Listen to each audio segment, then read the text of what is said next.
네, 오늘이 수요일이죠. 네, 내일까지만 저는 복음을 전하면 됩니다. 네. 근데 이곳이 제게 너무너무 좋아졌습니다. 은혜스러운 말씀을 듣고 또 제 마음을 청소하면서 보내는 시간이 너무 행복한 시간을 제가 보내고 있는 것 같습니다. 다들 또 여러분들을 볼 때마다 저보다 더 좋은 믿음과 더 맑은 영혼과 더 진실한 신앙을 추구하는 분들을 보면서 나도 저런 믿음을 가지고 저분들처럼 저렇게 살고 싶다는 생각을 참 많이 하게 됩니다. 그게 이제 분위기예요. 영적인 분위기. 너무 좋은 영적인 분위기가 저를 너무나 행복하게 하고 참 떠나고 싶지 않을 만큼 오래 머물고 싶은 만큼 그렇게 좋은 분위기를 하나님께서 유지시켜 주셔서 감사를 드립니다. 또 하나 제게 참 좋은 것은 이 새벽 시간이에요. 이상하게 매일 똑같이 알람을 맞춰놓지도 않았는데 새벽 3시만 되면 자꾸 깨요. 그래서 오늘은 새벽에 후두둑 뭔가 이제 비가 떨어지는 소리에 제가 눈을 떴는데, 보통 서울이나 제가 머물고 있는 파주라면 그 시간에 눈을 떠도 눈이 떠지지가 않아요. 이렇게 다시 감기거나 아니면 머리가 깨질 듯이 아프거나 아니면 오늘 하루 종일 잠을 설치었으니까 피곤하고 힘들겠구나 하는 생각이 들 텐데 다시 잠을 청하거나 하거든요. 근데 갑자기 이 후둑후둑 하는 빗소리가 제 마음을 이렇게 두드리는 주님 음성처럼 들리는 거예요. 재훈아, 나랑 이야기하지 않을래? 갑자기 막 설레는 마음으로 해서 막 서둘러서 샤워를 하고 그리고 교회로 걸어오는데 머리가 하나도 안 아파요. 너무나 머리가 맑고 깨끗하고 교회에 들어오는데 막 설레는 거예요. 어저께도 주님께서 그 행복하게 하는 그 은혜와 말씀들을 주셨는데 오늘도 그러지 않을까 이런 생각이 드는 거예요. 조용한 시간에 그 누구도 의식하지 않아도 되고 어떤 인간이 만드는 소리도 들리지 않고 오직 하나님이 만드신 그 천년계의 소리만 들려오는 시간, 창조주 하나님을 의식할 수 있는 거예요. 주님과 대화를 하는데 너무나 행복하고 너무나 감사하고 기뻤어요. 제가 왜 엘렌 화이트 자서전에 보면 이분이 새벽 1시에 깨서 기도했다, 새벽 3시에 일어나서 기도했다, 왜 어떻게 기도할 수 있을까? 나는 머리가 깨질 듯이 아프고 흐릿하고 이걸 몇 번 시도해서 반복하면 몸이 극도로 피곤하고 이겨내지 못하는데 그래서 며칠 못 가는 거예요. 근데 왜 이곳에서는 가능할까? 똑같은 새벽이지만 첫 번째 공기가 다르고요. 두 번째서 이곳에서 먹는 것처럼 제가 밖에서는 먹지 않고 있기 때문이고 조금 먹는 게 계속 하시는 말씀이 내한테 적용해 보니까 다 맞는 거예요. 그래서 왜 하나님께서 우리를 이곳으로 인도하려 하시는지가, 특별히 마지막 시대를 살아가는 우리에게 왜 이런 시간이 필요한지 저는 이제 직접 체험을 통해서 이해하게 되었습니다. 이런 시간을 제게 허락하신 하나님께 감사하고요. 이곳이 너무너무 좋아졌습니다. 내일이 이제 마지막 시간이라는 게 한편으로는 무거운 짐을 내려놓게 되어서 편하기도 하지만 한편으로는 너무 아쉽기도 합니다. 어쨌든 이곳에서 여러분 다른 어떤 것보다 좋은 친구를 사귀고 행복한 분위기에 적고 하는 그것보다 개인적으로 하나님을 꼭 만나시고 여러분의 마음을 청소하시고 여러분의 영성을 회복해서 영적인 수신기를 회복해서 하나님과 계속 교통할 수 있는 그런 축복을 꼭 받아갈 수 있게 되기를 간절히 바라겠습니다. 이 노아홍수에 대한 이야기를 계속 나가고 있는데요. 오늘은 창세기 7장을 좀 이어가 보도록 하겠습니다. 제가 계속 말씀드리지만 첫 번째는 노아를 준비시키는 것, 방주를 준비시키는 이야기, 그리고 오늘은 노아 홍수 이야기예요. 이 이야기가 끝나게 되면 이제 창세기의 이제 큰 텀에서 한 번에 끝나거든요. 그 다음 남은 이야기가 많은데 지금 이제 줄을 세워놓고 뭐를 선택할까를 이제 3가지를 선택해서 여러분들이 기별을 전해야 되는데 기도하면서 3가지의 기별을 더 나누어 드리고 제가 이번 강의를 좀 마치려고 합니다. 홍수 직전 세상은 한마디로 말하면 꽉 죄악으로 꽉 찬 세상이에요. 사람들이 마음속이 딱 죄악으로 꽉 차서 끊임없이 벌어지는 게 이제 뉴스를 보더라도 뭐 연쇄살인사건 이게 전혀 기사가 되지 않아요. 그 시대 끊임없는 범죄와 살인과 음란과 부도덕이 판을 치는 그런 세상이에요. 거의 요즘과 같은 세상이라고 하면 되죠. 모든 사람들이 하나님을 두려워하지 않고 살아가는 세상, 그래서 함부로 죄를 짓는 세상, 그런 세상이 노아 홍수전의 세상의 모습이었습니다. 그런데 이런 혼란과 부패와 죄악이 가득한 세상에서 하나님의 백성들은 어떤 기별을 전해야 될까요? 하나님을 두려워하고 그에게 영광을 돌리라. 오늘날 새 천사의 기별과 같은 영원한 복음을 전해야 돼요. 그래서 첫 번째로 당시에 노아가 전한 기별은 제가 볼 때는 죄악으로 가득한 세상은 홍수로 멸망한다고 하는 하나님을 두려워하고 그에게 영광을 돌리라고 하는 경고의 기별이고 죄를 탄핵하는 기별이었고, 그리고 또 하나는 그럼에도 불구하고 우리 인류를 사랑하시는 그 하나님께서 노아를 통해서 120년 동안 짓고 있는 그 방주를 통해서 세상을 구원하려고 하신다고 하는 자비의 기별이에요. 그 새 천사의 기별 속에도 이 두 가지가 다 들어있어요. 이거는 창세기 3장 15절에 들어있는 거예요. 심판의 기별과 복음. 그러니까 이 두 가지죠. 하나님의 사랑과 공의가 다 담겨 있어요. 근데 당시 모든 세상의 귀와 눈은 이 노아의 기별과 그리고 그런 노아가 전하는 그 기별이 어떻게 되어질까를 유심히 바라보고 있었어요. 그러니까 당시에 노아의 삶의 일거수일투족은 온 세상 사람들의 이슈였어요. 워낙에 큰 권능으로 복음을 전하고 있었기 때문에. 그래서 그 노아가 하는 모든 것들을 다 이렇게 이제 눈여겨봤는데, 근데 그러던 어느 날 노아가 600세 되던 날, 이때가 인류 역사 1656년이 되던 해인데 무드셀라가 사망하고, 그때 노아와 8 식구는 이제 홍수가 올 것이라는 확신 속에서 삶을 준비하는 일을 합니다. 그리고 간절하게 기도해요. 하나님, 무드셀라가 죽었다면 올해 이제 이 홍수가 심판이 올 텐데 다음 지시를 들려달라고, 이제 우리가 어떻게 살아야 되냐고 계속 지시에 귀를 기울이고 있었겠죠. 이런 내용이 그 성경에 나오지 않지만 모든 복음서라든가 하나님의 그 인도하시는 사역을 보면 우리는 그렇게 하고 있었을 거예요. 그때 하나님이 어떻게 하는가 하면 방주 안으로 모든 먹을 양식을 비축하며 이제 홍수를 대비하라는 지시가 떨어져요. 그래서 노아가 말씀대로 방주 안에다가 모든 양식을 다 비축합니다. 그리고 이어 얼마 후에 띄워주세요. 뭐라고 하시는가 하면 여호와께서 노아에게 이르시되 너와 내 온 집은 방주로 들어가라는 지시가 떨어집니다. 근데 그때까지 비는 단 한 방울도 내리지 않았는데, 그러나 노아는 이제 방주 안으로 들어갑니다. 그래서 세상 사람들은 노아는 광신자라고 조롱하고 비난하고 온 세상 사람들이 비난하는 가운데 주목합니다. 한편으로 두렵기 때문에. 오늘날로 하면 KBS, SBS, YTN 모든 방송국이 다 노아 방주에다가 카메라를 들이대고 촬영하고 이 사건을 대대적으로 전국에 보도하고 있었겠죠. 근데 노아가 당당하게 방주 안으로 들어갑니다. 비가 안 오는데도. 비를 피해 들어가는 게 아니라 비가 안 오는 데 들어가는 거예요. 근데 무엇 때문에 노아가 그렇게 행동했는가? 이걸 주석했죠. 히브리 11장 7절에 보면 노아는 믿음으로 오직 하나님의 말씀을 신뢰함으로 아직 보이지 않는 일에 경고하심을 받아서 그렇게 했다고 합니다. 근데 그때 노아가 방주로 들어가기 전 마지막으로 세상을 향해서 아직도 이 은혜가 부어지고 있는 이때 피난처를 구하도록 사람들에게 간절히 애소하는 이야기가 나옵니다. 근데 그들은 노아의 말을 배척하며 조소의 소리를 높였다고 합니다. 그러면서 세상이 이제 완전히 이 노아가 마지막으로 애소하며 외치는 이거는 무엇이다? 셋째 천사의 큰 외침, 성령의 권세로 외쳐지는 큰 외침이에요. 이게 외쳐지고 난 후에 이 기별을 받아들이는 사람과 그렇지 않은 사람, 이 기별을 받고 방주로 들어오는 사람과 그렇지 않은 사람이 정확하게 둘로 심판되어집니다. 누가 진짜 하나님의 편에 선 사람이고 누가 세상 사람인지. 그래서 방주 안에 있는 사람들과 방주 밖에 있는 사람으로 나누어져요. 이것이 일요일 휴업령을 통해서 갈라지는 하나님의 인과 짐승의 표로 갈라지는 것과 똑같은 일이에요. 안식일을 예배하는 자와 일요일을 예배하는 자, 방주 안과 방주 밖에 사는 사람, 영원한 복음을 믿음으로 말미암아 사는 사람과 그렇지 않은 사람. 창세기 3장 15절에 말하면 여자의 후손과 뱀의 후손. 계속 이 얘기가 같은 패턴으로 계속 나눠지고 있는 걸 볼 수 있습니다.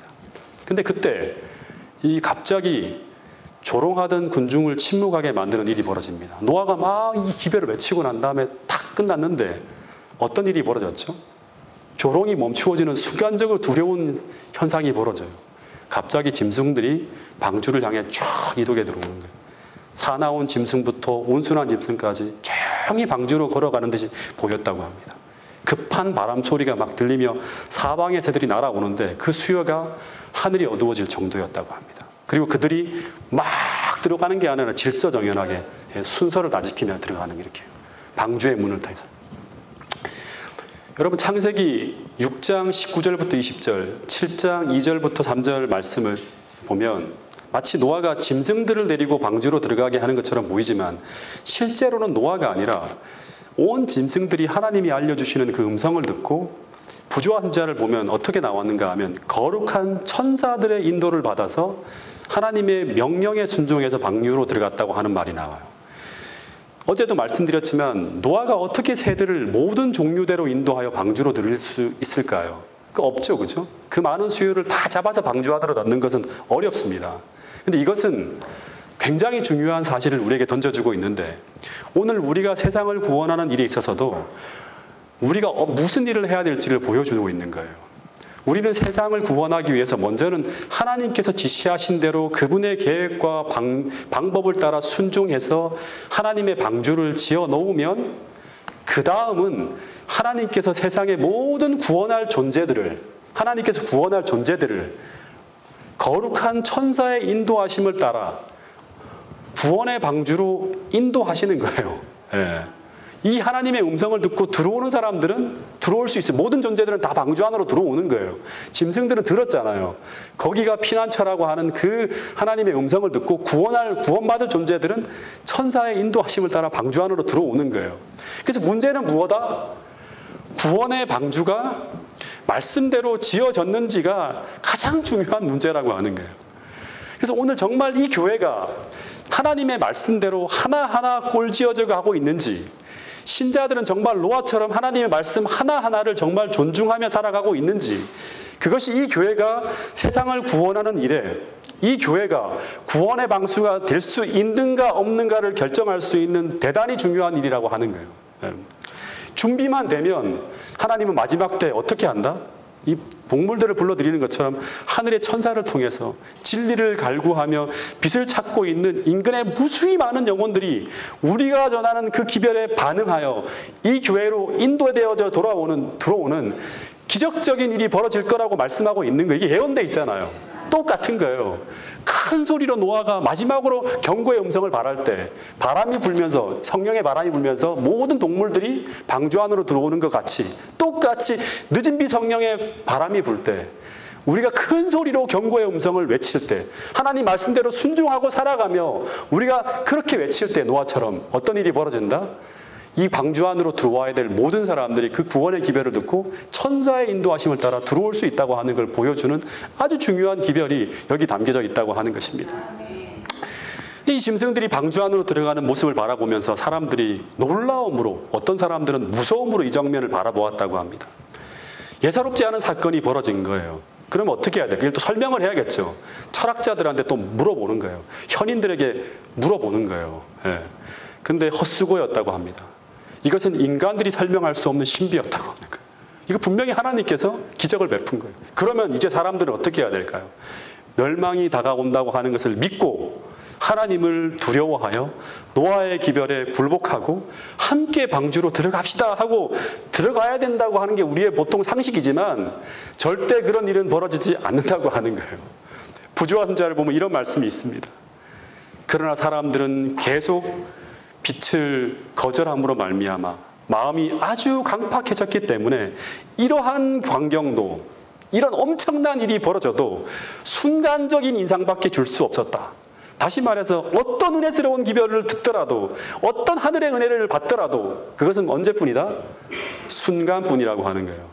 그래서 어떤 일이 벌어졌는가 하면 이 멸망받을 운명에 처한 사람들은 또다시 소란한 환락에 빠짐으로 말미암아, 다시 말해서 그 두려움을 잊을 죄에 빠져버림으로, 오늘날로 말하면 술, 마약, 게임, 온갖 음란에 빠짐으로 그들의 마음에 떠오르는 두려움을 없애버렸다고 하는 내용이 나옵니다.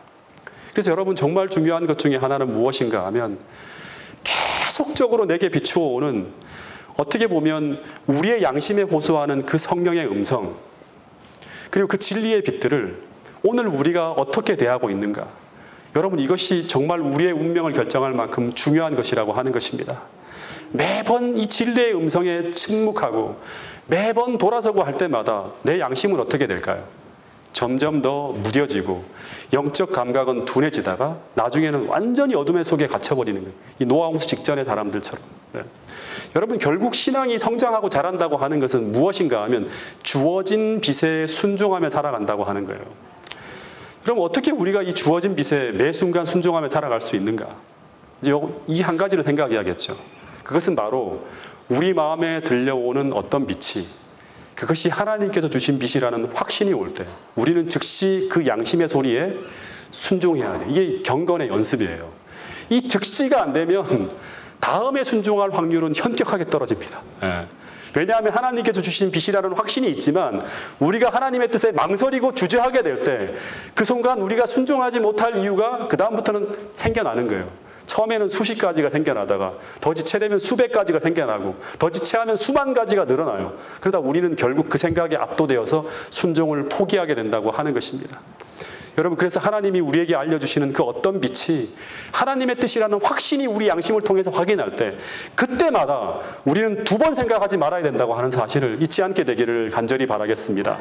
즉시 그 음성에 순종하고 그 진리의 길을 따라갈 때 우리는 마지막 순간까지 우리는 하나님께서 계속 우리와 함께 하시는 하나님과 동행하는 삶을 살아갈 수 있다고 하는 사실을 잊지 않게 되기를 간절히 바라겠습니다.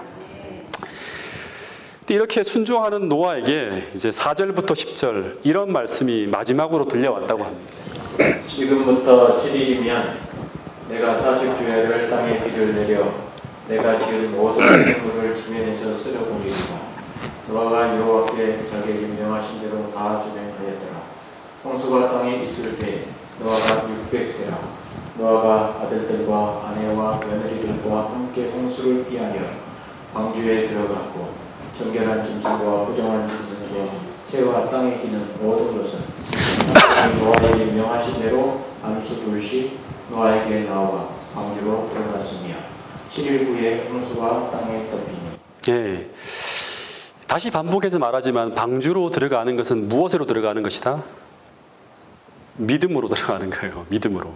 다시 말해서 하나님의 말씀을 절대적으로 믿고 순종하는 자가 아니면 절대 들어갈 수 없는 곳이에요. 예. 근데 이제 중요한 거 하나 좀 알려드릴게요. 어떻게 우리가 홍수가 온다는 것을, 그리고 방주 안으로 들어가면 살 수 있다는 것을 어떻게 하나님 말씀으로 믿을 수 있을까요? 우리가 계속 이 결론만 들었잖아요. 어떻게 이걸 믿을 수 있을까? 당시에는 모든 진리를 시험하는 시금석인 성경도 없어요. 그죠? 그러면 논쟁이 벌어지는 거예요. 하나님 말씀이 아니라고 그거. 그래서 계속 싸우는 거잖아요. 두 기별이. 이게 하나님으로부터 온 거야, 홍수 온다는 거. 그리고 방주로 들어가면 살 수 있다는 거 하나님으로부터 온 거라고 노아는 주장하고 있었고, 반대 쾌락적으로 살아가는 사람들은 그거 하나님으로부터 온 말씀 아니야. 계속 그걸 비판하고 그것이 하나님 말씀이 아닌 증거를 내는 거예요. 싸우는 거예요. 이설과 진리가. 근데 이것이 어떻게 하나님 말씀이고 진리인가? 좀 생각해 보세요. 네, 중요한 겁니다. 그것이 진리로 입증되려면 노아는 이미 주어진 진리로 그것을 입증해야 돼요. 항상 그런 거죠. 다시 말해 자신이 선지자임을, 노아는 선지자거든요. 그 시대. 자신의 말이 진리임을 기존에 주어진 빛으로 입증해야 돼요. 근데 당시 시대에 가장 온전한 진리는 뭘까요? 그 시대 사람들이 볼 때 가장 온전한 진리는 바로 뭔가 하면 아담이 온전한 진리의 근원이었어요. 그 사람은 하나님으로부터 이 모든 기별을 가지고 전한 사람이에요. 그게 진리의 근원이에요. 네. 아담이 하는 일은 아담이 했던 그 모든 기별들은 그 아담이 계속 1000년 가까이 전했잖아요. 그죠? 이거를 그 다음에 계승한 선지자가 누구다? 제가 말씀을 드렸죠. 누구다? 에녹이잖아요. 에녹이라고 말씀드렸잖아요. 아담 사후에 에녹이 똑같이 계속 아담이 했던 그 말을 계속 전하는 거예요. 예. 에녹이 아담을 계승하는 선지자라고 하는 것은 그가 전하는 기별이 아담이 전하는 기별과 충돌하지 말아야 돼요. 예. 다시 말하면 아담이 전해준 빛을 통해서 에녹이 선지자라고 하는 게 입증되어지는 거야. 그치? 주관적이잖아요. 왜냐 그럼 내가 하나님으로부터 계시를 받았어. 홍수 날 거야 하면 그게 무슨 네가 주관적으로 받아치기 어떻게 하나님 말씀이냐고 의심할 수 있잖아요. 다시 말해서 그도 하나님의 창조와 타락과 창세기 3장 15절을 아담이 전하는 기별을 근거로 해서 계속 세상을 구원할 복음과 심판할 기별을 전해야 돼요. 창세기 3장 15절의 복음의 기별은 이 복음을 받아들이면 구원을 받는다는 것이고, 창세기 3장 15절의 심판의 기별은 뭐예요? 두 무리로 나누어진다고 하는 거예요. 한 무리는 하나님 백성이 될 것이고 한 무리는 뱀의 후손이 된다는 거 하는 거예요. 뱀의 무리는 어떻게 된다? 그러면 심판받는다고 하는 게 그 기별이잖아요. 그래서 심판의 기별과 복음의 기별은 창세기 3장 15절부터 계속 종말까지 내려오는 거예요. 이 두 무리라고 하는 거예요. 예. 그 심판의 기별에 빛이 더해지면서 에녹에게 더 구체화되어지는 빛이 바로 뭘까요? 그 심판은 무엇이다? 홍수다. 그가 죽을 때 내가 보내드냐? 뭘 보낸다는 거예요? 심판, 홍수로 구체화되는 거예요. 그러니까 빛은 시대가 지나면 지날수록 더 분명해지고 확대되는 거예요. 예. 근데 에녹이 하늘로 올라간 후 에녹의 기별과 동일한 복음을 전하며 등장한 사람이 누구다? 노아예요. 아담의 기별에다가 더하여 에녹의 홍수의 기별을 막 전하다가 이 기별의 빛이 더해지면서 그 복음이 더 구체화되어 등장하는데, 그것은 바로 홍수전 남은 기간이 얼마다? 이제 120년이 될 거야. 홍수의 기별에 더해지는 거예요. 더 구체적으로 날짜가 나오고, 그 다음에 너희들을 구원하기, 하나님 백성들을 구원한다. 이 복음을 받아들인 사람들 어떻게 한다? 구원한다고 하는 게 바로 뭐예요? 방주예요. 네, 방주를 지어라. 네. 그리고 그 지어진 방주에 머물면 어떻게 된다? 구원을 받는다고 하는 기별을 창세기 3장 15절의 기별을 뚜렷하게 계속 전하면서, 명쾌하게 전하면서 그것이 더 구체화되고 더 디테일하게 계속 하나님이 주신 빛으로 증거하는 거예요. 예. 여러분, 그래서 방주에 들어가면 구원을 받는다고 하는 것은 아담부터 시작해서 에녹을 거쳐 내려온 모든 기별의 빛이 어디에서 모아지는 거예요? 이 마지막 때 방주에 들어가야 된다고 하는 방주의 기별 속에 모아져서 증거되어지고 있었다고 하는 거예요. 그래서 이 기별은 아담의 창세기 3장 15절의 빛을 믿는 사람들만이, 그 다음에 에녹의 홍수의 기별을 믿을 수 있고, 에녹의 홍수의 기별을 믿는 사람만이 노아의 방주의 기별을 받아들이며 방주에 들어갈 수 있다고 하는 거예요. 예. 이게 정말 중요한 메시지입니다. 마찬가지로 오늘 우리가 전하는 새 천사의 기별과 안식일 진리가 뭐다? 영원한 복음이라고 하는 것은 창세기 3장 15절부터 시작된 그 복음의 빛이 노아, 아브라함, 구약의 모든 선지자와 예수님 시대를 거쳐서 계속 이게 현대 진리로 계속 그 시대의 진리로 계속 증폭되며 더 빛이 확대되어졌어요. 각 시대마다 더 확대되고 밝아진 모든 진리의 기별들이 다 모아져서 그 온전한 빛이 새천사의 기별이라고 하는 이 마지막 시대의 현대 진리로 담겨져야 온전한 빛이 되어 증거되어질 수 있는 거예요. 이것만 뚝 떼어서 설명하면 사람들이 그건 재림교회만 가지고 있는 진리예요, 이렇게 얘기를 한다고요. 예.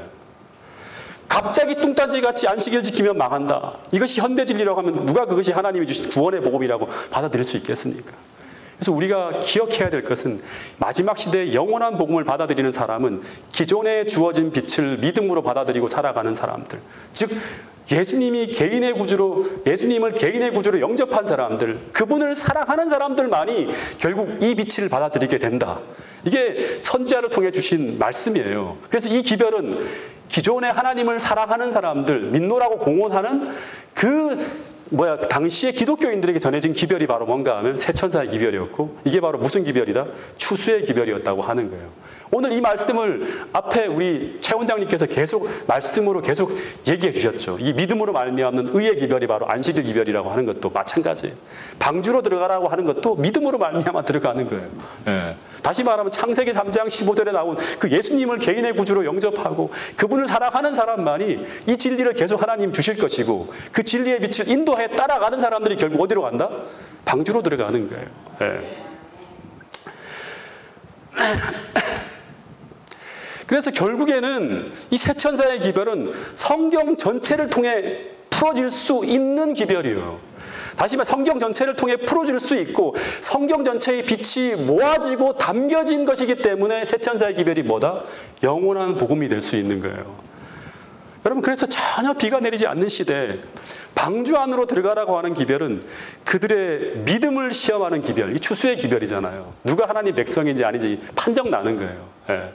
그래서 그 기별을 통해서 하나님께서 당신의 백성을 찾으셨다고 하는 거예요. 마찬가지로 이 마지막 시대도 새 천사의 기별과 그 마지막 시금석이 되는 안식일 진리를 통해서 누가 진짜 하나님을 사랑하는 사람인지 찾는다고 하는 거죠.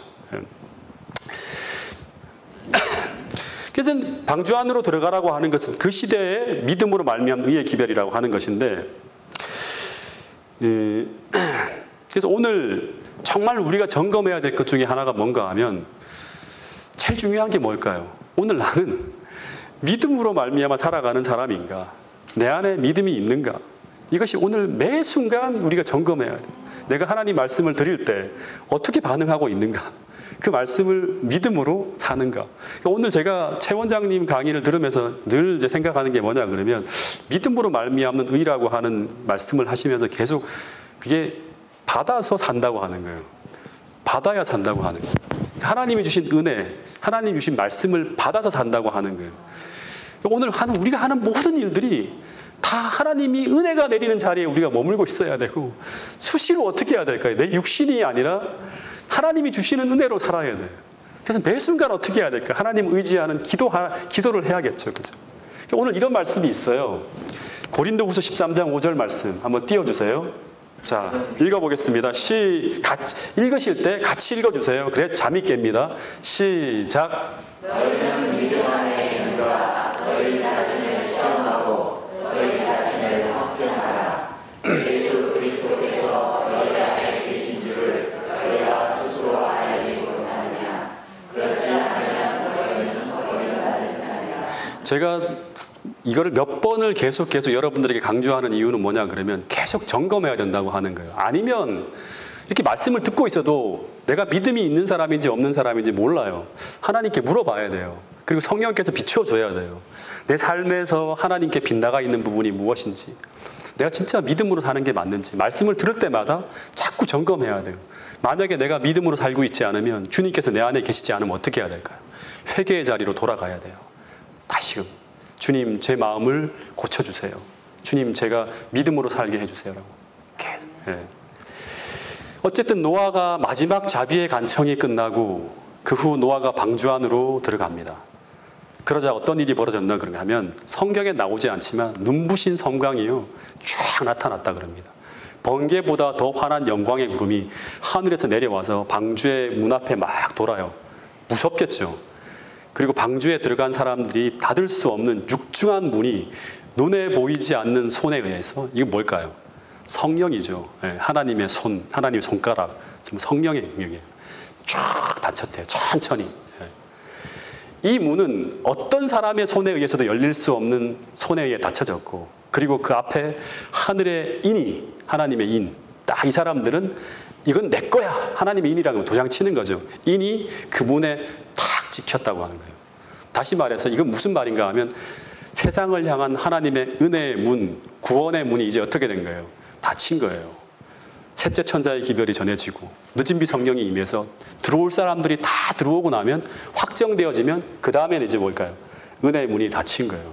은혜의 시기가 끝난 겁니다. 이것은 마치 예수님께서 재림하시기 직전 그분의 중보를 그치실 때 하나님의 자비의 문이 닫혀진 것 같은 똑같은 사건이 될 것이라고 하는 거예요. 이제 하늘 지성소에서 예수님의 중보 사업이 마쳐지게 되고, 그렇게 되면 어떤 일이 벌어질까요? 하나님의 은혜가 악인들을 제어하지 않아요. 이제 그동안은 양심에 호소하고 막 성령께서 제어하는 힘에 의해서 어느 정도 이제 통제가 되지만, 이제 모든 게 확정되어지면 성령의 제어하심이 이제 완전히 사라지게 돼요. 그럼 악인들이 어떻게 할까요? 하나님의 백성을 죽이려고 날뛰게 된대요. 근데 그때 구원의 방주 안에 있는 사람, 하나님께서 머물라고 하는 그 언약의 장소에 머무르는 사람만이 안전하게 보호되어질 것이라고 합니다. 마치 노아가 그 누구도 열 수 없는 닫혀진 방주 안에 머물고 있는 것은 뭔가 하면, 이 노아와 그 식구들은 하나님의 능력에 의해서 보호되어지는 거예요. 근데 초기 문짐이나 대쟁투 학원을 보면, 그때 하나님의 백성들은 그냥 우리가 아무 보호됨 없이 막 피난처로 돌아다니잖아요. 그죠? 악인들이 이제 완전히 사악해져 갖고 전부 다 사이코패스로 거의 다 변할 거예요. 전부 다. 닥치는 대로 하나님 백성들을 죽이려고 막 날뛸 텐데, 그때 초기 문집이나 대쟁투 학원에 보면 하나님 백성들은 눈에 보이지 않지만 성령의 생명사기에 의해서 덮여지게 될 것이라고 하는 그런 말씀이 있어요. 여러분, 그래서 우리가 마지막 순간까지 이 믿음으로 살고 있고 매 순간 나는 하나님의 보호하심 속에 있다고 하는 걸, 이걸 매 순간 확증하며 살아가는 것은 우리에게 큰 평안을 줄 것이고, 특별히 대환란의 때를 지나갈 때 우리에게 굉장히 큰 마음의 평안을 줄 것이라고 하는 것을 우리가 기억해야 됩니다. 근데 문제는요, 노아와 8 식구가 방주 안으로 들어갔을 때 그 후에 바로 비가 왔나요? 이때가 1656년 2월 10일이에요. 하나님께서 날짜까지 다 기록해놨어요. 본문에 보면 창세기 7장 4절에 보면 지금부터 7일이면 위에 보면 나오죠. 그죠? 내가 40주야를 땅에 비가 내리게 할 것이라고 하는 거예요. 그러니까 1656년 2월 17일 날, 아니 2월 17일 날 홍수가 나요. 그러니까 요거는 2월 10일이에요. 2월 11일. 7일 전. 그래서 노아가 방주 안으로 들어간 후에도 7일 동안은 비가 오지 않았다고 합니다. 그리고 부조와 선지자를 보면 이 기간 동안 노아와 8 식구들의 믿음은 또 시험을 당하였다고 하는 거예요. 그리고 이 시기가 하나님의 백성들에게 가장 힘든 시기였다고 합니다. 네, 가장 버티기 힘든. 그러니까 그 전까지 방주를 짓고 해도 괜찮아. 근데 방주 안에 들어갔는데 비가 안 와요. 네. 이건 마치 하나님 백성들이 구원이 확정됐어요. 구원은 확정됐는데 재림이 이르러 오지 않고, 일요일 휴업령과 재림 사이에 어떤 기간이 있죠? 일요일 휴업령이 내려지고 난 다음에 잠시 지나면 뭐가 오죠? 그리고 일요일 휴업령과 재림 사이에 있는 그 환란의 기간을 뭐라 그래요? 야곱의 환란이 있는 것처럼 동일한 시험의 시기가 노아에게 찾아온 거예요. 그러니까 하나님 백성들이 확정된 후와 예수님의 재림이 있을 그 사이에 구원이 지체되는 그런 시기가 있을 것이라는 것을 알려주는 하나의 모습이죠. 역사는 반복된다고 하는 거예요. 네.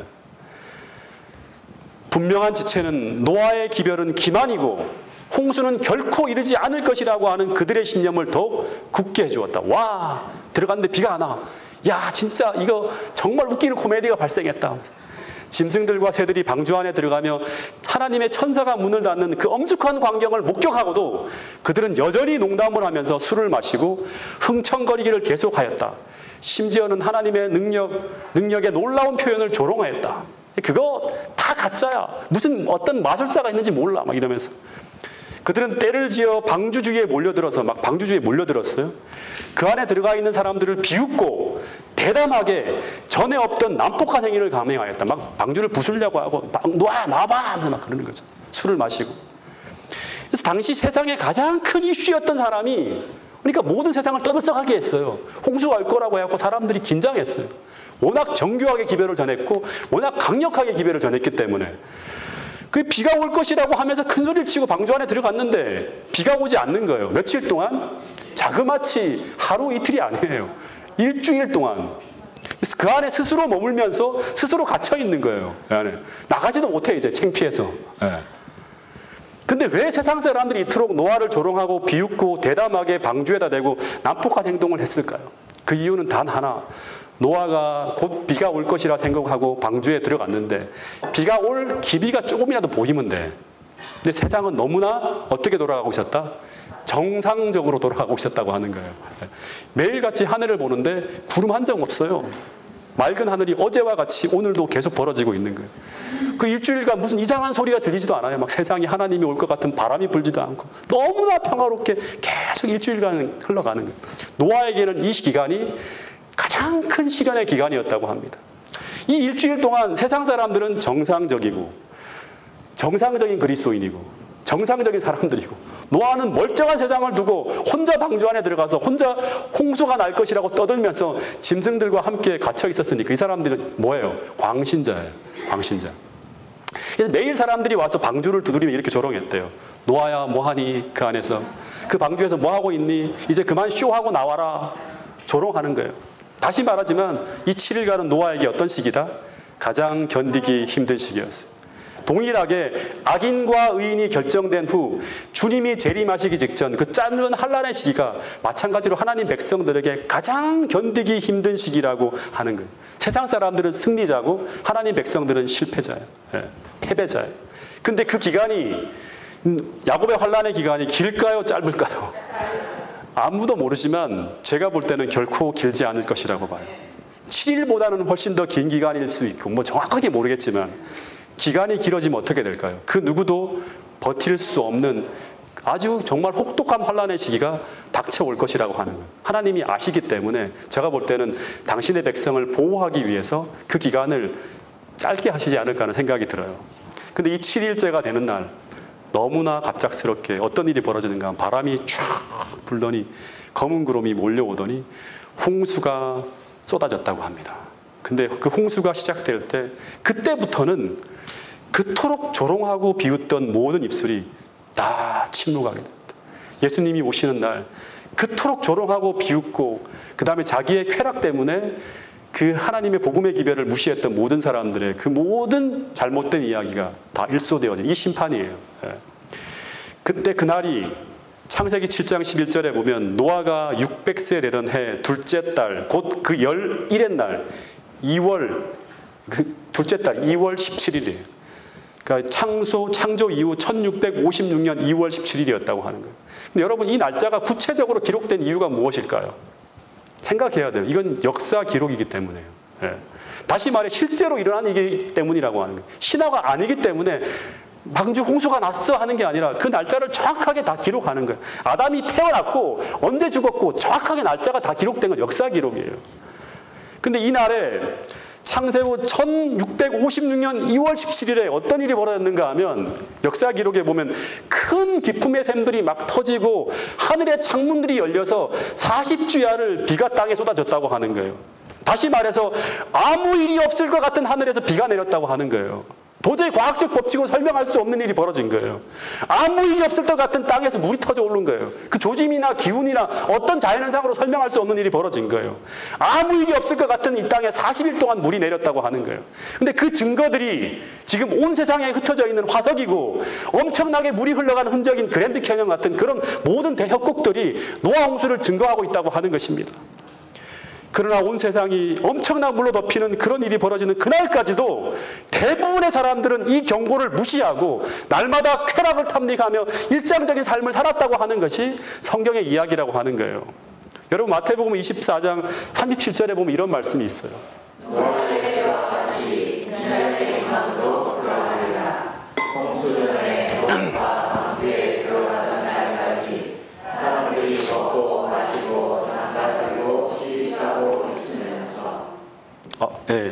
여기 보면 노아의 때와 같이 인자의 임함도 이러하니라.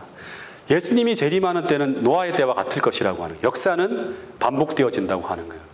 그리고 실제로 지금 오늘날에 이런 일이 지금 오늘날에도 벌어지고 있죠. 그죠? 이것을 가지고 많은 사람들은 이 이야기를 가지고 시집가고 장가가고 하면서 성적 타락이나 방종에 물들어가고 있는 모습으로 해석하지만 실제 문맥을 보면 그게 아니에요. 자, 여기 보면 잘 보세요. 예수님이 뭐라고 말씀하시는가 하면 홍수 전에 노아가 방주에 들어가는 날까지 사람들이 먹고 마시고 시집가고 장가가고 하는 일이 있으면서 홍수가 나서 그들을 다 멸하기까지 뭐하지 못했다? 깨닫지 못했다고 하는 게 중요한 메시지예요. 인자의 임함도 그러하리라. 그때 두 사람이 밭에 있으면서 한 사람은 데려가고 한 사람은 버려둠을 당할 것이고 두 여자가 맷돌질하고 있으면서 한 사람은 데려가고 한 사람은 버려둠을 당할 것이라. 그러므로 깨어있으라. 어느 날에 너희 주가 임하는지 너희가 알지 못함이라. 이 말은 노아 시대와 같이 인자가 오는 때도 마지막이 다가오고 있는데도 대부분의 사람들은 전혀 깨닫지 못하고 뭘 하고 있다? 일상적인 일을 반복하고 있다고 하는 거예요. 왜냐하면 그날도 언제나 그랬던 것처럼 집을 짓고 언제나 그랬던 것처럼 먹고 마시고 언제나 그랬던 것처럼 시집가고 장가가고 언제나 그랬던 것처럼 밭에서 일하고 맷돌질하는 것처럼 아무런 특별한 일이 벌어질 것 같지 않은 그때 너무나 평범한 일이 반복되는 그때 도적같이 예수님이 오신다고 하는 거예요.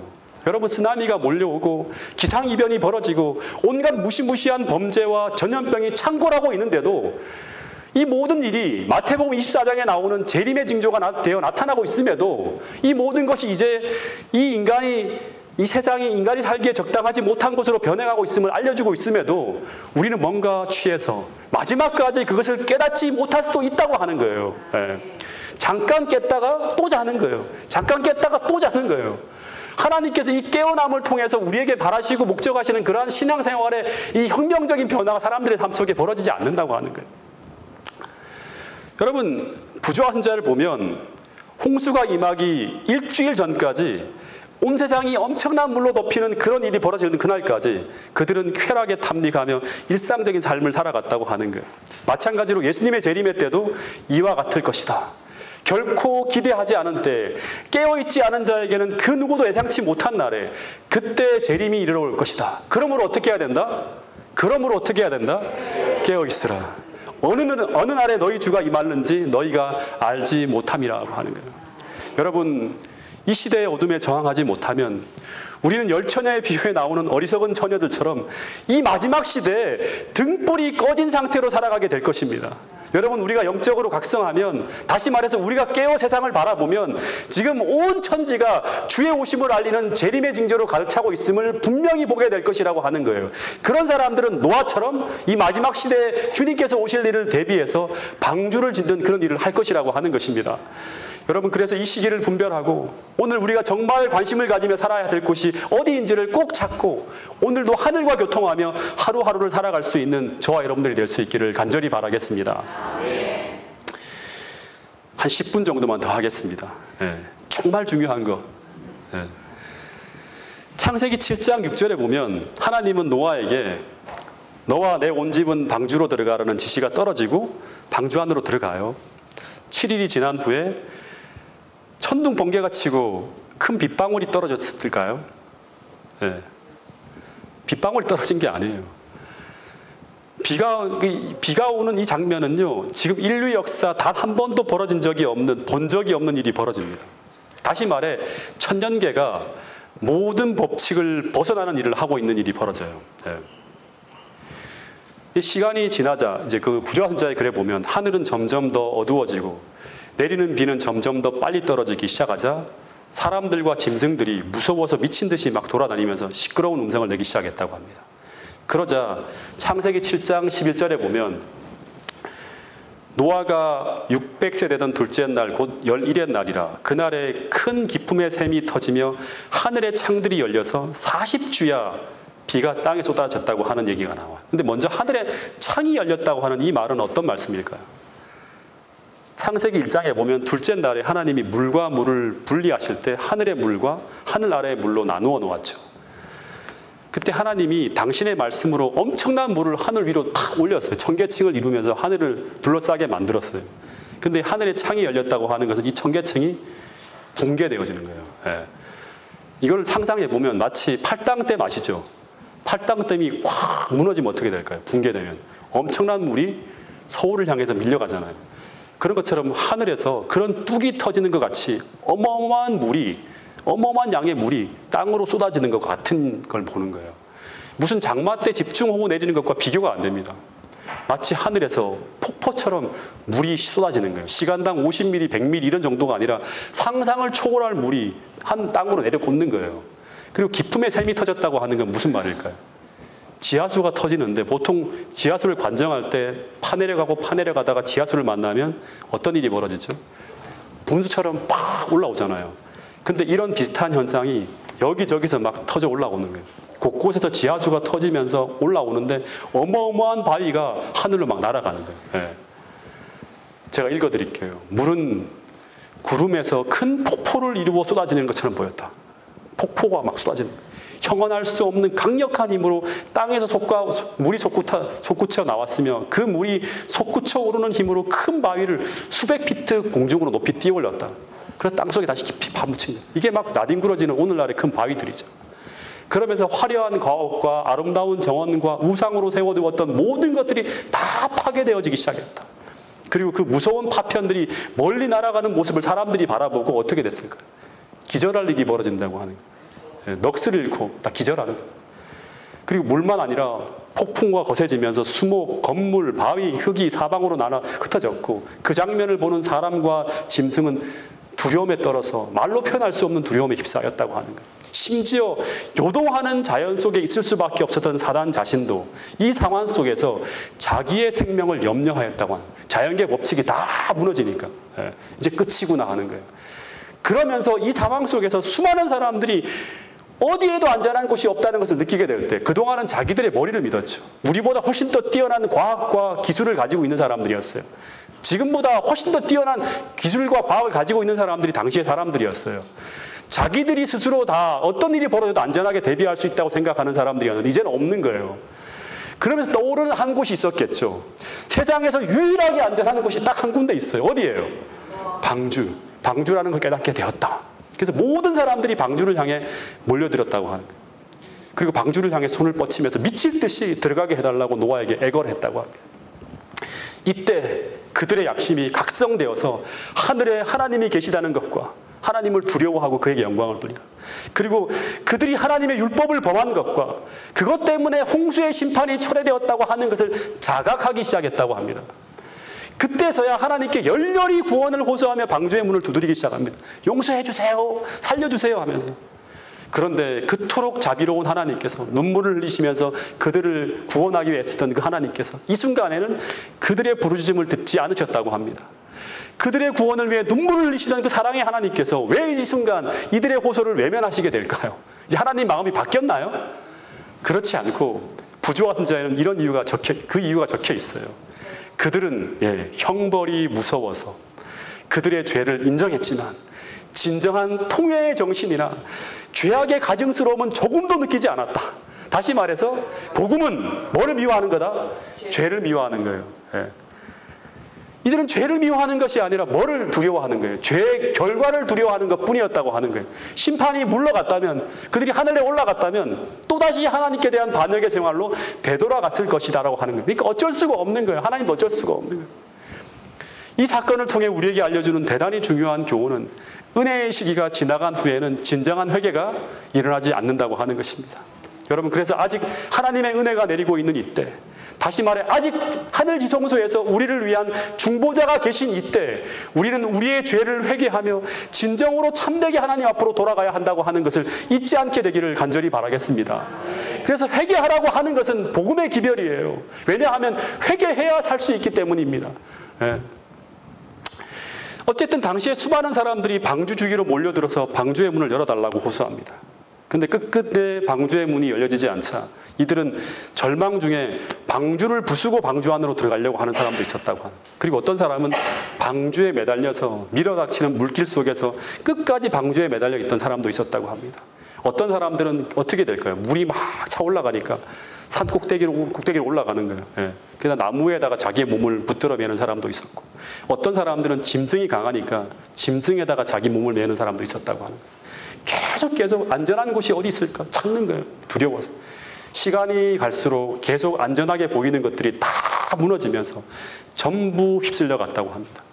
그러면서 물이 계속 더 높이 불어오르자 끝까지 살아남은 자들은 이제 제일 높은 산 꼭대기에서 이제 머무는 거예요. 부조와 선지자에 보면 이런 기록이 있습니다. 가장 높은 산봉우리에서 마지막 남은 사람들은 대양을 바라보았다. 그러면서 모두 무엇을 생각했는가 하면 그 순간에는 더 이상 하나님의 종의 엄숙한 경고가 조소와 희롱의 대상으로 보이지 않았다고 합니다. 너무너무 간절한 거예요. 한 번만 더 그 기별을 들었으면. 그러면서 그들이 무시해왔던 그 구원의 기회를 얼마나 사모하였을까. 얼마나 사모했어. 이런 일이 분명히 벌어질 거라고 하는 것입니다. 1시간 만에 더 유예를, 단 한 번의 긍휼의 특권을, 그리고 노아의 입술에서 흘러나오는 초청을 다시 듣기를 그들이 얼마나 애원했을까 하는 거예요. 여러분, 분명히 이런 일이 있을 거라고 하는 것입니다. 여러분, 그래서 오늘입니다. 내일이 아니에요. 오늘 저를 통해서 여러분의 마음에 호소하시는 이 자비의 초청을 꼭 들으시고, 이번 기간 하나님의 종들을 통해서 들려주시는 그 하나님의 기별을 꼭 들으시고 하나님과의 관계를 바로 하고 주님 앞으로 나갈 수 있기를 간절히 바라겠습니다. 고린도후서 6장 1절 2절 말씀입니다. 하나님과 함께 일하는 자로서 너희를 권하노니 하나님의 은혜를 함께 받지 말라. 이르시되 내가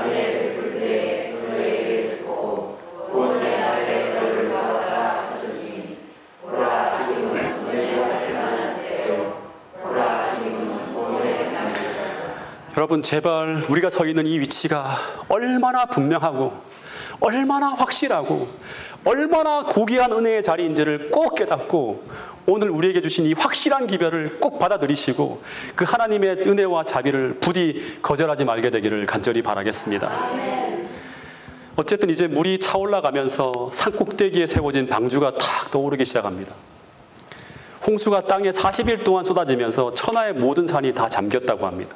그리고 기록에 보면 물이 불고 불어서 15규빗이나 이제 산의 제일 꼭대기보다 15규빗 정도 더 올라갔다고 하니까 한 7.5m, 가장 높은 산보다 7.5m 이상 물이 더 불어난 거예요.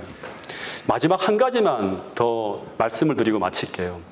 왜냐 그럼 노아 홍수 기별을 여기서 끝내고 저녁에 한 다른 말씀을 좀 드리려고 합니다. 방주 밖의 상황은 이런 모습인데 방주에 탄 사람들은 어떤 시간을 보냈을까요? 네. 룰루랄라 하면서 보냈을까요? 와, 너무 좋아. 여기 펜션, 여기 진짜 저택 같아. 호텔 같아. 뭐 이렇게 지냈을까요? 네. 방주는 하나님의 지시에 의해서 대단히 튼튼하게 지어진 배였지만 이 배에는 몇 가지 문제가 있었어요. 첫 번째 문제는 우선 이 배는 한 번 들어가면 밖을 내다볼 수가 없어요. 네. 창문을 맨 꼭대기에다 이렇게 만들었잖아요. 네. 밖을 내다보기보다는 공기를 순환시키는 역할을 하는 거예요. 네. 그러니까 밖의 상황을 전혀 안에서 볼 수 없는 형태로 지어진 배예요. 또 이 배는 뭐도 없다? 노도 없고 엔진도 없고 아무것도 없어요. 그리고 방향타도 없어요. 스스로 방향을 결정할 수 없고 동력을 낼 수도 없는 그런 배예요. 그러니까 물에 띄워놓는 게 전부인 배예요. 네. 다시 말해 스스로 컨트롤할 수 없는 그런 배였어요. 근데 이 배가 망망대해로 흘러가 버리면 어떻게 될까요? 이 배 안에는 양식이 한정되어져 있습니다. 만약 이 배가 먼 바다로 표류해 버리고 막 이제 그러다가 막 돌아다니면 어떻게 될까요? 이 바다에서 다 굶어 죽는 거예요. 네. 더군다나 밖을 내다볼 수 없는 상황에서 언제까지 기다려야 하는지도 알 수 없어요. 네. 부조화순자를 읽어보면요, 사정없이 불어대는 바람을 맞고 거대한 방주 전체가 진동할 때마다 방주 안에 있는 짐승들은 어떻게 했을까요? 막 흔들리는 거예요. 환란의 때. 네. 공포와 고통 가운데 부르짖었대요. 막 우는 거예요. 네. 방주 안의 사람들도 이 세상의 대환란의 기간 동안 이 대환란이 벌어진 거예요. 평안하게 방주 안에 지는 것이 아니라 같은 고통을 당하고 있었다고 합니다. 여러분, 근데 중요한 기별입니다. 창세기란 책은 처음 누구를 위해 쓰여진 책이라고 말씀드렸죠? 출애굽 당시 이스라엘 백성들을 위해 쓰여진 책이에요. 그래서 방주 안에 탄 식구들이나 나중에 광야에서 방황하는 이스라엘 백성들의 처지는 비슷한 처지입니다. 이집트에서 구원을 경험하고 광야로 들어간 이스라엘 백성들은 똑같이 노아처럼 구원받은 백성들이에요. 근데 그들이 구원을 받은 후에 노아가 망망대해로 들어간 것처럼 이스라엘 백성들도 홍해를 건너서 구원을 받은 후에 그들이 그 다음에 들어가는 곳이 망망대해와 같은 끝없는 사막의 광야 속으로 들어가고 있는 거예요. 그 광야는 하루라도 만나가 내리지 않으면 굶어 죽는 것이고 하루라도 생수가 나오지 않으면 목말라 죽는 것이 바로 광야였어요. 언제쯤 여행이 끝날지 아무것도 모릅니다. 예. 그리고 그들은 스스로의 방향을 정해서 갈 수가 없어요. 오직 뭐가 인도하는 대로, 구름 기둥과 불 기둥이 인도하는 대로 따라가야 돼요. 하늘에서 인도하는 대로 따라가야 돼요. 마치 대양에서 표류하는 것처럼 그렇게 그들은 광야에서 방황하며 살아갔다고 하는 거예요. 마찬가지로 노아도 한 달, 두 달 배 안의 쌀은 점점 떨어져 가고 있어요. 마음은 초조해지기 시작하는데 도대체 이 배가 어디로 가는지 알 수 없는 거예요. 계속해서 끊임없이 표류하고 있는 것처럼 보이는 거예요. 근데 꼭 기억해야 될 것이 있습니다. 이 방주는 절대 표류하고 있지 않았습니다. 부조화순자에 보면 이런 기록이 있습니다. 사정없이 불어대는 바람을 맞고 거대한 방주 전체가 진동하였으며 물결이 칠 때마다 뒤흔들렸다. 안에 있던 짐승들은 공포와 고통으로 울부짖었다. 그러나 폭풍 가운데서도 그것은 계속 안전하게 떠 있었다. 왜냐하면 능력이 탁월한 천사들이 그것을 보호하도록 명령을 받았기 때문이다. 다시 말해서 아무리 배가 물결에 요동하며 흔들리고 있었을지라도 방주는 안전하게 그 폭풍 가운데서도 떠 있었다고 하는 거예요. 그 이유는 뭐다? 능력이 탁월한 천사들이 그것을 보호하고 있었기 때문이라고 하는 거예요. 여러분, 그 당시에 온 우주에서 하나님께서 가장 큰 관심을 갖고 지켜보는 곳이 있다면 어딜까요? 당신의 언약한 백성이에요. 복음을 받아들이고 그 복음으로 언약한 백성들이 머물고 있는 바로 그 방주 안이라고 하는 거예요. 여러분, 그것이 복음을 받아들였다고 하는 것은 얼마나 큰 특권인지 몰라요. 예. 그래서 노아는 믿음으로 그 배를 운전하시는 이가 하나님이라고 하는 것을 알고 있었고, 그래서 이 배에는 엔진도 필요 없고 키고 필요 없다는 것을 깨달았어요. 이걸 지으면서. 왜냐하면 하나님이 그 배를 어떻게 하신다? 운전하실 것이기 때문입니다. 그래서 노아가 그 배를 만들 때, 그래서 하나님이 이 배를 운전하는 것을 믿는다면 굳이 밖을 내다볼 필요도 없어요. 운전하는 사람만 밖을 내다보면 돼요. 네. 운전하는 사람이 밖에 정보가 필요한 거예요. 밖을 내다봐야 보이는 게 뭘까요? 망망대해와 수많은 시체덩이에요. 다 죽음이에요. 그걸 볼 수 없도록 하나님이 만든 거예요. 네. 밖을 내다봐야 보이는 것은 그런 것밖에 안 보이는 거예요. 네. 마찬가지로 당시 이스라엘 백성들이 고민하고 있었던 것은 뭔가 하면 바로 우리가 분명히 구원을 받았는데 앞으로 우리가 어떻게 되어질지, 이 광야 생활이 언제 끝날지 미래가 잘 안 보일 때, 그때 가장 고민이 되었을 거예요. 그러다 하나님의 사랑과 인도하심에 대한 믿음을 잃어버리게 되면 어떻게 된가요? 불평하고 원망하다가 광야에서 쓰러져 버리는 거예요. 여러분, 노아 홍수에 통해서 들려주는 교훈은 우리가 순종을 통해 구원의 방주 안으로 들어왔다면 방주는 절대 대책 없이 표류하지 않는다고 하는 것입니다. 다시 말해서 우리는 절대 광야에서 다 방황하고 표류하다 죽도록 내버려두지 않는다고 하는 것입니다. 실제 양식은 막 줄어들고 물도 떨어져 가고 배는 계속 포류하고 있는 것처럼 보였을지라도, 그러나 하나님은 이미 방주의 상황을 다 알고 계신다고 하는 것입니다. 그리고 그 상황을 면밀히 체크하며 하나님께서 계획하신 그 목적지를 향해서 표류하는 듯이 보였지만 계속 하나님이 정하신 목적지를 향해 나가고 있다고 하는 것을 노아는 믿었다고 하는 것입니다.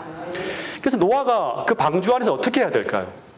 이 염려와 싸우면서 방주 안에 머물러야 되는 것입니다. 실제로 광야에서도 그들은 동일하게 광야를 표류하고 방황하고 있는 것처럼 보였지만 계속 하나님은 무엇을 향해? 목적지를 향해서 그들을 인도하고 있었다고 하는 거예요. 그것을 믿지 못하고 이 믿음에서 흔들리는 사람들은 결국 그 길을 포기하고 원망하고 불평하다가 결국 광야에서 다 쓰러진다고 하는 것입니다. 여러분, 실제로 야곱의 환난 시에 우리를 가장 고통스럽게 하는 것은 무엇인가 하면 우리가 집을 잃고 생계가 끊기면서 생존이 불가능한 것처럼 보이는 곳으로, 하나님의 어떤 보호와 도움도 없는 것처럼 보이는 그런 곳으로 들어가요. 산과 들로 막 쭉 도망 다닐 때 우리는 마치 노아 홍수처럼 망망대해 하나님 없이 표류하는 것처럼 보일 수도 있다고 하는 것입니다. 정말 이 길이 하나님이 인도하시는 게 맞는지, 하나님께서 정말 나를 보호하고 있는 것이 맞는지, 그때 하나님을 불신하는 그런 생각과 마지막 때 싸워나가게 된다고 하는 것입니다. 여러분, 그때를 대비해서 오늘 우리가 준비해야 될 일은 무엇인가 하면 오늘 계속 오전 시간부터 지금까지 계속 듣는 말씀이에요. 믿음으로 사는 경험이 필요하다고 하는 거예요. 여러분, 마지막 말씀입니다. 이 말씀 읽고 제가 기도하고 마치겠습니다. 대쟁투 학원에 나와 있는 말씀입니다. 네, 자, 시작. 오늘날 믿음을 조금밖에 활용하지 않는 자들은 사단의 기만적 권세와 양심을 억압하는 공명에 부르게 위력이 가장 크다. 비록 그들이 그 시련을 견뎌낼지라도 그들은 환난에게 더욱 심한 난관과 고통 속에 빠지게 될 것이다. 왜냐하면 그들은 평소에 하나님을 의지하는 습관을 들이지 아니하였기 때문이다. 그들은 그들이 등한히 한 믿음의 교훈을 소송 절망 가운데서 배우지 않으면 안 될 것이다. 네, 그러니까 오늘날 믿음을 조금밖에 활용하지 않는 자들은 사단의 기만적 권세와 양심을 억압하는 법령에 굴복할 위험이 가장 크다. 비록 그들이 시련을 견디어낼지라도 그들은 환난의 때 더욱 심한 난관과 고통 속에 빠지게 될 것. 이 말씀이 바로 이거예요. 그 다음에 들어가는 게 노아가 구원을 받았지만 엄청난 그 대환란 속에서 지내는 거예요. 예, 그때 하나님 이 불안과 염려와 더불어 싸워야 되는 거예요. 그 기간이 있다고 하는 거예요. 그때를 우리가 좀 더 편안하게 지나가기 위해서 구원을 받는다 할지라도 이 믿음을 활용하는 법을 배워야 돼요. 배우지 못하면 그 전에 떨어지는 확률도 더 많고, 왜냐하면 그들은 평소에 하나님을 신뢰하는 습관을 기르지 아니하였기 때문이다. 그들이 등한히 한 믿음의 교훈을 그들은 절망 가운데 배우지 않으면 안 될 것이다. 그 다음 말씀이 하나 있는데요. 우리는 오늘날 주님의 약속을 실증함으로써 하나님과 친숙해져야 한다. 오늘 들려주는 모든 교훈의 말씀을 그대로 적용하고 믿음으로 살아내는 그러한 경험들을 오늘 풍성하게 가져가야지만 그때 그 두려움 속에서도 우리가 평안하게 그 시기를 지나갈 수 있다고 하는 것입니다. 정말 많은 분량의 말씀을 정말 드렸는데요. 이 모든 것들이 여러분의 마음속에 잘 담겨지게 되기를 간절히 바라겠습니다. 기도하겠습니다. 하늘 아버지, 이 노아 홍수에 벌어졌던 그 모든 이야기와 사건들이 먼저는 실제 역사였음을 우리가 꼭 믿을 수 있도록 도와주시옵소서. 오늘 그때 당시에 벌어졌던 모든 이야기들이 반면교사가 되어 우리 마음속에 담기게 하여 주시고, 또한 노아가 가졌던 그 믿음의 모습들을 오늘 우리가 교훈을 통해 다 배우게 하여 주셔서 날마다 배운 그 교훈들, 그 말씀들이 우리 삶에 실증되어지는, 믿음으로 살아가며 실증하는 그런 경험들이 우리 삶 속에 풍성히 경험되어질 수 있도록 도와주시옵소서. 하나님과 더욱 친숙하게 되어져 가는 그러한 저희들의 삶이 될 수 있도록 이 기간 특별하게 우리의 삶을, 우리의 모든 시간들을 인도하여 주시옵기를 예수님 이름으로 기도드렸습니다. 아멘.